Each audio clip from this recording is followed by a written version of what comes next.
ದೇಶಕ್ಕೆ ಒಂದು ಇತಿಹಾಸ ಇದೆ.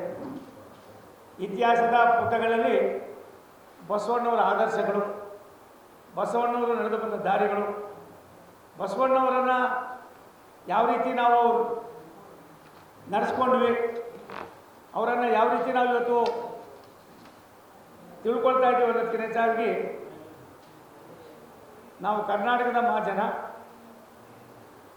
ಪ್ರತಿಯೊಬ್ಬರು ಕೂಡ ಒಂದಾಗಿ ಬಾಳ್ವೆಯನ್ನು ಮಾಡ್ತಕ್ಕಂಥದಕ್ಕೆ ಅವ್ರ ಕೊಡುಗೆ ಅಪಾರವಾಗಿದೆ. ಆದ್ದರಿಂದ ತಾವು ದಯವಿಟ್ಟು, ಇದು ಸುಲಭದ ಕೆಲಸ ಅಲ್ಲ.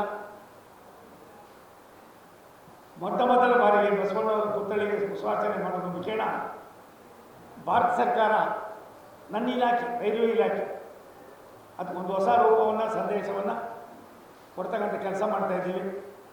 ತಾವೆಲ್ಲರೂ ಕೂಡ ಇದನ್ನು, ಅವರ ಇತಿಹಾಸವನ್ನು ಎಲ್ಲರೂ ಕೂಡ ಬಲ್ಲವರಾಗಿದ್ದೀರಿ.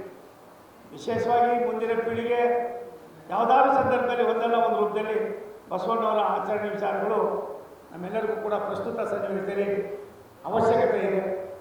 ಇದನ್ನು ತಾವು 30ನೇ ತಾರೀಕು ಯಾರ್ಯಾರು ಸಾಧ್ಯವಾದ ಬರ್ತಿರೋ ಎಲ್ಲರಿಗೂ ಕೊಡಪ್ಪ, ಯಾರ್ಯಾರು ಸಾಧ್ಯವಾದ ಇಲ್ಲಿ ಕೊಡು, ಪಿಂಡ್ ಇಲ್ಲಿದ್ದಾರೆ, ಇಲ್ಲಿ ಕೊಡಬೇಕು. ನೀನು ಯಾರ್ಯಾರು ಸಾಧ್ಯವಾದ್ರೆ ಬರ್ತಿರೋ, ನಾವು ಬರ್ತೀವಿ ಅಂತ ಹೇಳಿದ್ರೆ ನಾನಲ್ಲಿ ಒಳಗಡೆ ಬಿಡಿಸೋದಕ್ಕೆ, ಅಲ್ಲಿ ಬೆಳಿಗ್ಗೆ ಒಂದು ಪ್ರಸಾದದ ವ್ಯವಸ್ಥೆಗೆ ಮೊದಲನೇ ಬಾರಿಗೆ ನಮ್ಮ ಬ್ಯಾಂಕ್ವೆಟ್ ಹಾಲ್ನಲ್ಲಿ ದೇವರಾಜ ಸಾಹೇಬ್ರೆ ಇವತ್ತವರೆಗೂ ಯಾರಿಗೂ ಪರ್ಮಿಷನ್ ಕೊಟ್ಟಿರಲಿಲ್ಲ.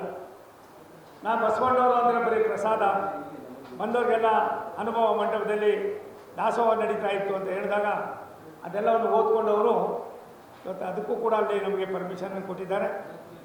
ಮುಂದೊಂದು ದಿನ ಕರ್ನಾಟಕದಲ್ಲಿ ಯಾವ ರೀತಿ ಬಸವ ಜಯಂತಿ ಆಯ್ತದೋ ಅದೇ ರೀತಿ ದೆಹಲಿಯಲ್ಲೂ ಕೂಡ, ಭಾರತದ ರಾಜಧಾನಿಯಲ್ಲೂ ಕೂಡ ಮಾಡ್ತಕ್ಕಂಥದ್ದಕ್ಕೆ ರಾಷ್ಟ್ರದ ನಮ್ಮೆಲ್ಲರ ನೆಚ್ಚಿನ ಪ್ರಧಾನಮಂತ್ರಿ ನರೇಂದ್ರ ಮೋದಿಯವರು ಒಂದು ಒಳ್ಳೆಯ ಅವಕಾಶವನ್ನು ಕಲ್ಪಿಸಿಕೊಟ್ಟಿದ್ದಾರೆ.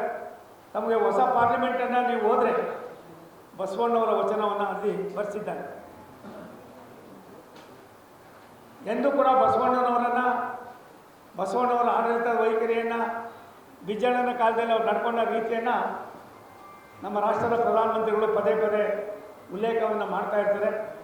ಆದ್ದರಿಂದ ನಾನು ಕರ್ನಾಟಕದ ರಾಜಧಾನಿ ಬೆಂಗಳೂರಿನ ನನ್ನೆಲ್ಲ ಬುದ್ಧಿವಂತ ಮಾಧ್ಯಮದ ಸನ್ಮಿತ್ರರಿಗೆ ವಿನಂತಿ ಮಾಡ್ತೀನಿ, ಇದಕ್ಕೆ ತಾವು ಆದ್ಯತೆಯನ್ನು ಕೊಡಬೇಕು ಅನ್ನೋ ಮನವಿಯನ್ನು ಕೂಡ ಮಾಡಿ, ದೇಶದಲ್ಲಿ ಮೊದಲನೇ ಬಾರಿಗೆ ಒಬ್ಬ ಬಸವ ಅಭಿಮಾನಿಯಾಗಿ ಸರ್ಕಾರದ ಮನಸ್ಸನ್ನು ಗೆದ್ದು ಈ ಕೆಲಸವನ್ನು ಮಾಡ್ತಾಯಿದ್ದೀನಿ. ನಿಮ್ಮ ಸಹಕಾರವನ್ನು ಕೊಡ್ತೀನಿ. 30ನೇ ತಾರೀಕಿನ ಕಾರ್ಯಕ್ರಮಕ್ಕೆ ತಾವು ಕೂಡ ಬಂದರೆ ನಾನು ತುಂಬ ಆನಂದ ಪಡ್ತೀನಿ. 30ನೇ ತಾರೀಕು ಏಪ್ರಿಲ್ಲು ಬೆಳಗ್ಗೆ 8 ಗಂಟೆಗೆ ರಾಷ್ಟ್ರದ ನಮ್ಮ ಘನತೆವೆತ್ತ ರಾಷ್ಟ್ರಪತಿಗಳ ರಾಷ್ಟ್ರದ ಲೋಕಸಭೆಯ ಅಧ್ಯಕ್ಷರಾದ ಓಂ ಬಿರ್ಲಾ ಅವರು, ನಮ್ಮ ಕೇಂದ್ರದ ಸಚಿವರುಗಳು ಪುಷ್ಪಾರ್ಚನೆಯನ್ನು ಮಾಡ್ತಕ್ಕಂಥ ಕಾರ್ಯಕ್ರಮ ಇದೆ.